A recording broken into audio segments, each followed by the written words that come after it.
छांव में चलना, उधार देकर भूल जाना और दो नदियों के बीच एक गुमनाम खजाना। ये किसी दानवीर सेठ द्वारा अपने इकलौते बेटे को दी गई 3 आखिरी सीख थीं, या फिर 3 ऐसी पहेलियां जिनमें एक बेटे का भविष्य या तो बन सकता था या हमेशा के लिए तबाह हो सकता था। यह कहानी है हरियाणा के भिवानी शहर के उस मशहूर नगर सेठ चितरंजन दास की, जिनके धन की चमक के आगे राजाओं का ताज भी फीका पड़ जाता था। सेठ जी ने अपनी पूरी जिंदगी मेहनत, ईमानदारी और धर्म के रास्ते पर चलकर दौलत का एक ऐसा समंदर खड़ा किया था जिसकी गहराई नापना किसी के बस में नहीं था। उन्होंने कुएं खुदवाए, गरीबों की मदद की और न जाने कितने ही बच्चों की पढ़ाई का खर्चा उठाया, लेकिन इतनी दौलत और शोहरत के बावजूद उनकी अपनी तिजोरी एक मामले में खाली थी। उनके घर में बेटे की किलकारी नहीं गूंजी थी। सालों की प्रार्थनाओं के बाद जब सेठ जी बुढ़ापे की दहलीज पर थे, तब भगवान ने उनकी सुनी और उनके घर एक चांद से बेटे का जन्म हुआ। उस दिन सेठ चितरंजन दास की खुशी का कोई ठिकाना नहीं रहा। उन्होंने अपनी तिजोरी के दरवाजे खोल दिए, पर शायद यहीं उनसे एक भूल हो गई। जिस बेटे को उन्होंने मन्नतों से पाया था, उसे वो दुनिया का हर सुख देना चाहते थे,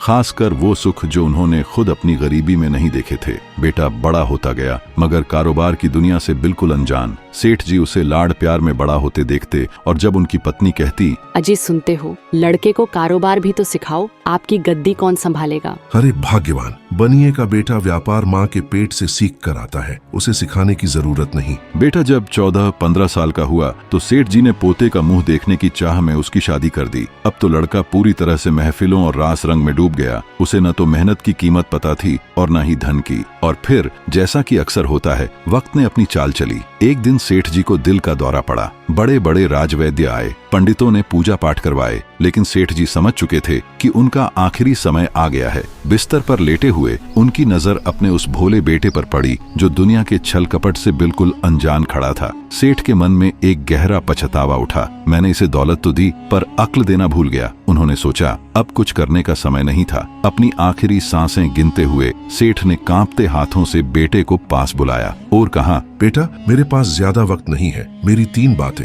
हमेशा याद रखना। अगर इन पर चलोगे तो जीवन में कभी ठोकर नहीं खाओगे। और उन्होंने वो 3 रहस्यमयी बातें कहीं। उन्होंने कहा, पहली, घर से दुकान हमेशा छांव छांव ही जाना और छांव छांव ही लौटना। दूसरी, किसी को उधार दो तो पैसा वापस कभी मत मांगना। और तीसरी, जब जीवन में सब कुछ खत्म हो जाए और धन की जरूरत पड़े तो गंगा और यमुना के बीच की जमीन खोद लेना, वहाँ तुम्हें सब मिल जाएगा। इतना कहकर सेठ चितरंजन दास ने अपनी आंखें हमेशा के लिए मूंद लीं। पूरे नगर में शोक की लहर दौड़ गई। पिता के सारे क्रियाकर्म निपटाने के बाद माँ के कहने पर बेटा दुकान पर जाने के लिए तैयार हुआ। रात की महफिलों का आदी लड़का सुबह देर से उठा। जब वह हवेली से बाहर निकला तो सूरज आग उगल रहा था। उसे तुरंत पिता की पहली बात याद आई, छांव में ही जाना है। बस उसने अपनी अक्ल दौड़ाई और शामियाने वाले को बुलवाकर हवेली से लेकर दुकान तक एक लंबा शामियाना तनवा दिया। अब वो रोज 11 बजे उस बनावटी छांव में शान से दुकान जाता, 2-3 घंटे अनमने मन से बैठता और दोपहर 2 बजे उसी छांव में घर लौट आता। पिता की दूसरी सीख का भी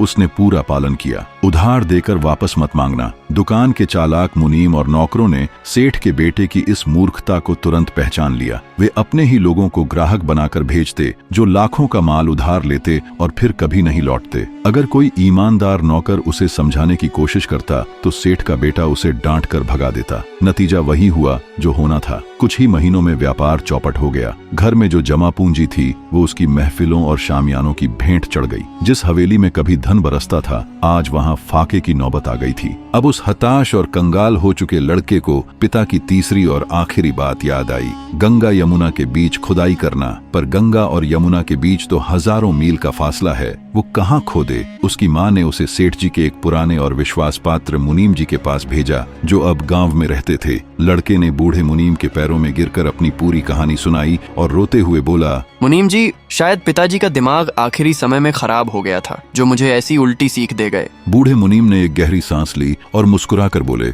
बेटा, सेठ जी ने ऐसी क्या गलत सीख दी तुम्हें जो तुम इतने परेशान हो? मुनीम जी, जब पिताजी अपनी आखिरी सांसें गिन रहे थे तो उन्होंने मुझे पास बुलाकर 3 बातें कहीं। पहली, घर से दुकान हमेशा छांव छांव ही जाना और छांव छांव ही लौटना। दूसरी, किसी को उधार दो तो पैसा वापस कभी मत मांगना। और तीसरी, जब जीवन में सब कुछ खत्म हो जाए और धन की जरूरत पड़े तो गंगा और यमुना के बीच की जमीन खोद लेना। वहाँ तुम्हें सब मिल जाएगा। और मुनीम जी, मैं अपने पिता की तीनों बातों का पूरा पालन करता हूँ। घर से दुकान तक छाव छाव में आने जाने के लिए शामियाना तनवा रखा है और कोई भी उधार आज तक किसी से वापस नहीं मांगी है। इसी सीख की वजह से मैं बर्बाद हो गया हूँ और अब मैं कंगाल हो चुका हूँ। मुनीम जी, अब आप ही बताइए क्या करूँ। बेटा, तुमने अपने पिता के शब्दों को पकड़ा, उनकी आत्मा को नहीं। उनकी बातों का मतलब वो नहीं था जो तुमने समझा। तो फिर क्या मतलब था? तुम्हारे पिता की पहली सीख छाव जाना छाव आना का मतलब था कि दुकान पर इतनी सुबह जाओ जब सूरज ना निकला हो और घर इतनी देर से लौटो जब सूरज डूब चुका हो, यानी अपना पूरा दिन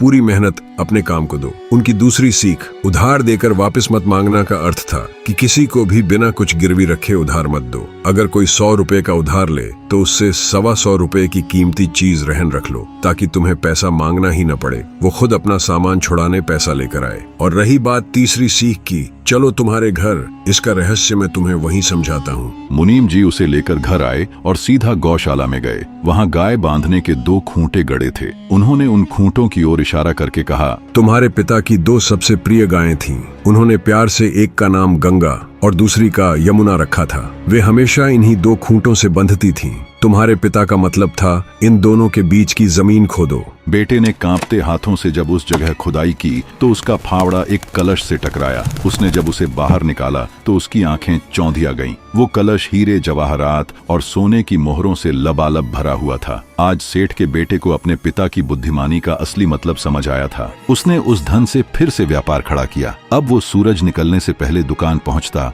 और रात को सबसे आखिर में घर लौटता। वो उधार देता, लेकिन पूरी गारंटी के साथ। कुछ ही सालों में उसका व्यापार पहले से भी ज्यादा चमक उठा। उसने उस खजाने से भी बड़ा खजाना अपनी आने वाली पीढ़ी के लिए उन्हीं गंगा और यमुना के बीच गाड़कर सुरक्षित रख दिया। यह कहानी हमें सिखाती है कि किसी भी बात का सिर्फ सतही अर्थ नहीं, बल्कि उसके पीछे छिपे गहरे मर्म को समझना चाहिए। विरासत में मिला धन खत्म हो सकता है, लेकिन सही समय पर मिली सही सीख इंसान को कहीं से कहीं पहुंचा सकती है। इसी तरह की और वीडियोस देखने के लिए युगवचन चैनल को सब्सक्राइब करें। ज्ञान, कहानियां और सच की बातें लेकर हम फिर लौटेंगे। आपका दिन शुभ हो। धन्यवाद।